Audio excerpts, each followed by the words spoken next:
नमस्कार, मैं हूं आपके साथ मनीषा डिंडोरिया। स्वागत है आप सभी का हमारे चैनल में। आपको बता दें बड़ी खबर, संजय राउत ने आज मुजफ्फरनगर में राकेश टिकैत के आवास पर उनसे मुलाकात की है। देखिए, उत्तर प्रदेश चुनाव आने वाले हैं और जो चुनाव का पहला चरण है वो पश्चिमी उत्तर प्रदेश से शुरू होगा और यहीं से देखिए संजय राउत की जो नज़र है पश्चिमी उत्तर प्रदेश पर है, क्योंकि संजय राउत इस चीज का पहले ही ऐलान कर चुके हैं कि वो 80 से 100 सीटों पर यूपी चुनाव लड़ेंगे और इसी कामना के साथ वो राकेश टिकैत से मिलने उनके आवास पहुंच गए।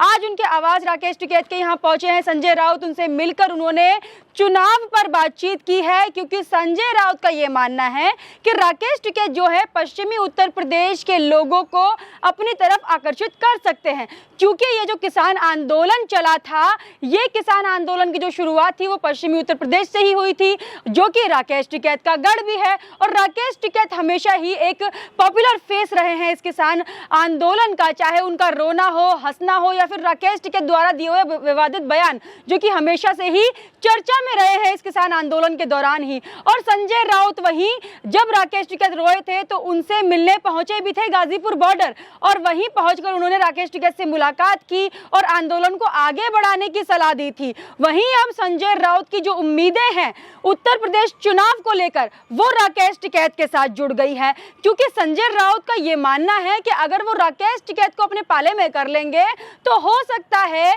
कि पश्चिम उत्तर प्रदेश से 2-3 सीटें संजय राउत और उनकी पार्टी की तरफ आ जाए। देखिए, उनका सपना तो है 80 से 100 सीटों पर चुनाव लड़ना, लेकिन कितनी सीटें वो अपने नाम कर पाएंगे ये अभी कह नहीं सकते हैं, क्योंकि संजय राउत खुद ये मानते हैं कि उत्तर प्रदेश में योगी आदित्यनाथ को हराना तकरीबन नामुमकिन है, क्योंकि संजय राउत ने अपने बयानों में ये कहा है कि योगी आदित्यनाथ एक ताकतवर नेता हैं और योगी आदित्यनाथ का चेहरा उत्तर प्रदेश के लोगों में इतनी उत्साह भर चुका है कि उत्तर प्रदेश के लोग जो हैं सिर्फ और सिर्फ योगी आदित्यनाथ को ही चुनेंगे। और रही बात पश्चिमी उत्तर प्रदेश की, जिसे लेकर संजय राउत के साथ बाकी सारे विपक्ष के लोग खुश हो रहे हैं। और खुश क्यों हो रहे हैं? खुश इसलिए हो रहे हैं क्योंकि पश्चिमी उत्तर प्रदेश से किसान आंदोलन शुरू हुआ था और अब उन्हें यह लगता है, संजय राउत समेत सभी विपक्षी दलों को यह लगता है कि पश्चिमी उत्तर प्रदेश के लोग और वहां के किसान जो है आज भी बीजेपी से नाराज है। तो जब ही चुनाव आयोग ने चुनावी तारीखों का ऐलान किया था और ये बताया था कि पश्चिमी उत्तर प्रदेश से पहले चरण की शुरुआत होगी, तभी से इन लोगों में खुशी की लहर थी कि देखिए, पश्चिमी उत्तर प्रदेश से तो सारे किसान आए थे किसान आंदोलन के दौरान और अब वही लोग जो किसान आंदोलन कर रहे थे पश्चिमी उत्तर प्रदेश के, वो तो बीजेपी से नाराज है। तो इन लोगों के पास एक टेक्निक ये एक तरीके से इनके पास है कि ये कैसे उन लोगों को भड़काएं, पश्चिमी उत्तर प्रदेश के लोगों को, और कैसे पश्चिमी उत्तर प्रदेश में 1-2 सीटों पर अपना हक जता लें। तो वही काम अभी संजय राउत भी कर रहे हैं।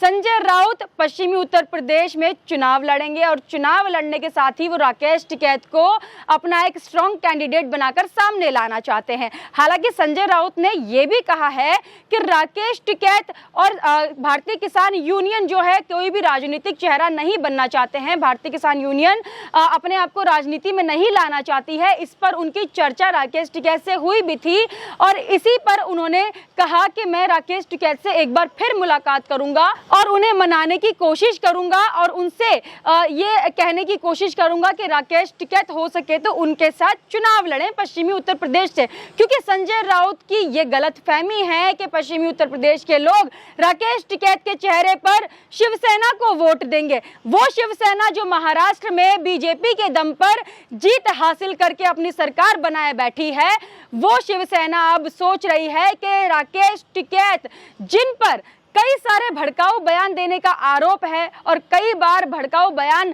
देने पर राकेश टिकैत को लोगों ने बहुत ज्यादा ट्रोल भी किया है, उन राकेश टिकैत के दम पर संजय राउत पश्चिमी उत्तर प्रदेश के चुनाव लड़ना चाहते हैं। तो देखिए, यहाँ पर कहते हैं ना, चोर चोर मुसेरा भाई, तो वही वाली एक कहावत यहाँ पर संजय राउत पूरी करते हुए नजर आ रहे हैं।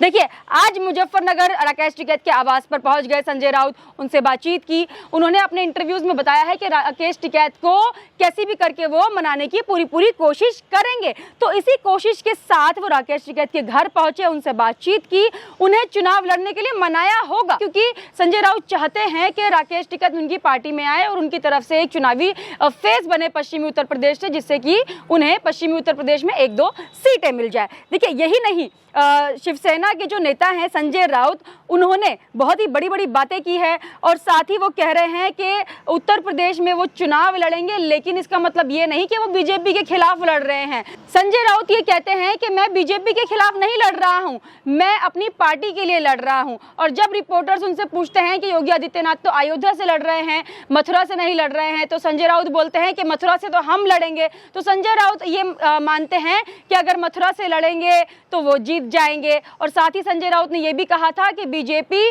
और संजय राउत यानी कि शिवसेना जो है बाबरी मस्जिद ढहाने में, राम मंदिर को लाने में ये साथ रहे थे। तो इसलिए संजय राउत जो है वो बीजेपी के बीच में नहीं आना चाहते हैं। इस चुनाव के दौरान वो बीजेपी को डिस्टर्ब नहीं करना चाहते हैं। उनका ये मानना है कि बीजेपी एक ताकतवर पार्टी है और हम साथ रहे थे जब राम मंदिर की बातचीत हो रही थी। राम मंदिर बनाने के लिए कार सेवक जो है वहां पर गोलियां खा रहे थे, तो ये सभी एक साथ थे और इसी के चलते महाराष्ट्र में भी इनकी सरकार बन गई। तो वही ये चीज कह रहे हैं। देखिए, यूपी में किसी भी गठबंधन का हिस्सा नहीं बनना चाहते हैं शिवसेना, ये भी संजय राउत ने क्लियर किया है, क्योंकि कई सारे ऐसे बयान सामने आ रहे थे कि जब से संजय राउत ने ये क्लियर किया कि वो 80 से 100 सीटों पर चुनाव लड़ सकते हैं उत्तर प्रदेश से, तो कहा जा रहा था हो सकता है वो समाजवादी पार्टी के साथ जाए, हो सकता है वो बसपा के साथ जाए, हो सकता है वो किसी अन्य पार्टी के साथ गठबंधन कर ले। तो इसी पर संजय राउत ने जो है अपनी बात क्लियर कर दी। क्या कहा संजय राउत ने? संजय राउत ने ये कहा कि चुनाव नजदीक आ रहे हैं, लेकिन हम किसी भी पार्टी के साथ गठबंधन नहीं करेंगे।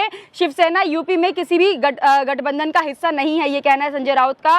और समाजवादी पार्टी के साथ हमारे वैचारिक मतभेद हैं, लेकिन हम राज्य में अब बदलाव चाहते हैं। हम यूपी में लंबे समय से काम कर रहे हैं, लेकिन चुनाव नहीं लड़ा क्योंकि हम पहले बीजेपी को नुकसान नहीं पहुंचाना चाहते थे। देखिए, ये मैंने आपको बताया अभी, जिस तरीके से संजय राउत का ये मानना है कि बीजेपी और वो साथ साथ रहे हैं राम मंदिर के टाइम पर, तो इसलिए वो बीजेपी को उत्तर प्रदेश में नुकसान नहीं पहुंचाना चाहते, ये संजय राउत का कहना है। साथ ही कह रहे हैं कि समाजवादी पार्टी से उनके वैचारिक मतभेद है, उनके जो विचार है आपस में नहीं मेल खाते हैं, तो इसलिए समाजवादी पार्टी का तो उन्होंने रास्ता चुना ही नहीं है। और आगे संजय राउत कह रहे हैं कि ये यूपी में बदलाव लाना चाहते हैं। महाराष्ट्र में अभी तक कोई बदलाव किया नहीं है, महाराष्ट्र में गुंडा राज चल रहा है, महाराष्ट्र में दिन दहाड़े पुजारियों पर लिंचिंग हो जाती है। और साथ ही देखिए, वहां के जो नागरिक है, जो शिवसेना के नेता है, उनके साथ गुंडागर्दी करते हैं। महाराष्ट्र में कोई बदलाव नहीं कर पाए, लेकिन उत्तर प्रदेश में बदलाव की बात कर रहे हैं संजय राउत और कह रहे हैं कि हम बीजेपी को नुकसान नहीं पहुंचाना चाहते थे। जो पहले चुनाव हुए थे 2017 में, इसलिए वो उत्तर प्रदेश में चुनाव नहीं लड़े थे। अभी चुनाव लड़ रहे हैं क्योंकि अभी उनको ऐसा लग रहा है कि राकेश टिकैत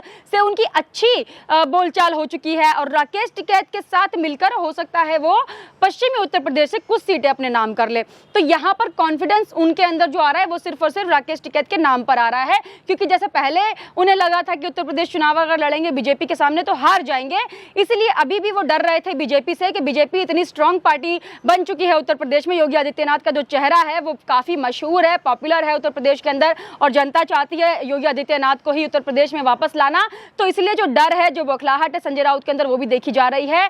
बयान में कह रहे हैं कि बीजेपी को नुकसान नहीं पहुंचाना चाहते थे पहले, लेकिन अभी लड़ रहे हैं। तो अभी राकेश टिकैत को सामने लाकर लड़ेंगे, क्योंकि अकेले वो नहीं लड़ सकते यहाँ पर, क्योंकि उन्हें डर है बीजेपी का। साथ ही समाजवादी पार्टी को कह रहे हैं कि उनसे उनके विचार नहीं मिलते, अन्य पार्टी का उन्होंने नाम भी नहीं लिया है।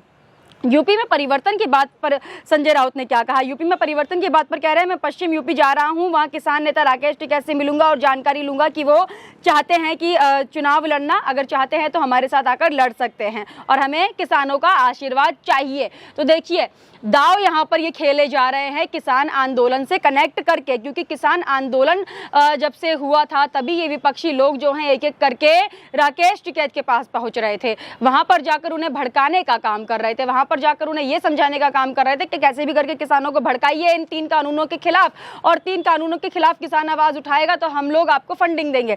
तो इसी तरीके की चीजें देखिए लगातार किसान आंदोलन में भी हुई और अभी किसानों के आशीर्वाद की बात यहाँ पर संजय राउत कर रहे हैं, इसलिए राकेश टिकैत से मुलाकात की है। लेकिन राकेश टिकैत पर क्या खुद किसानों का आशीर्वाद है? क्योंकि राकेश टिकैत और उनके भाई तो कुछ ऐसी ऐसी बातें करते हुए नजर आए हैं जिसके चलते तो खुद किसान उनका साथ नहीं देंगे, चाहे वो किसानों को बरगलाने का काम हो। क्योंकि राकेश टिकैत के जो भाई है नरेश टिकैत, उनकी एक स्टिंग वीडियो वायरल हुई थी, उसमें वो किस तरीके से बता रहे थे कि खुद तो वो किसानों को नहीं करने देंगे जो काम वो खुद कैमरा के पीछे होकर कर रहे थे, चाहे वो जमीनों का बेचना हो या फिर कुछ भी तरीके से अपने जो अनाज है उन्हें बेचना हो।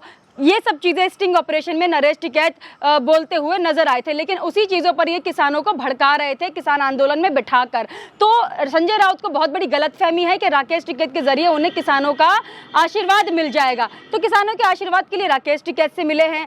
अब राकेश टिकैत तो खुद ही डरे हुए हैं। राकेश टिकैत बीजेपी से खुद इतना डरे हुए हैं कि राकेश टिकैत को इतनी पार्टियां ऑफर दे रही हैं उनकी पार्टी ज्वाइन करने के लिए, वो तो खुद आगे राजनीति में नहीं उतरना चाह रहे हैं। तो संजय राउत को जो गलतफहमी है वो अब बहुत जल्दी दूर हो जाएगी, क्योंकि पश्चिमी उत्तर प्रदेश में पहला चरण होगा उत्तर प्रदेश चुनावों का, और उसमें राकेश टिकैत की गलतफहमी दूर होगी कि जो 80-100 सीटों की बात कर रहे हैं, 1-2 सीट भी उन्हें मिल जाए तो गनीमत है। आप हमें कमेंट करके जरूर बताइएगा आपका इस पर क्या कहना है। हमारे साथ ऐसे ही बने रहिए। धन्यवाद।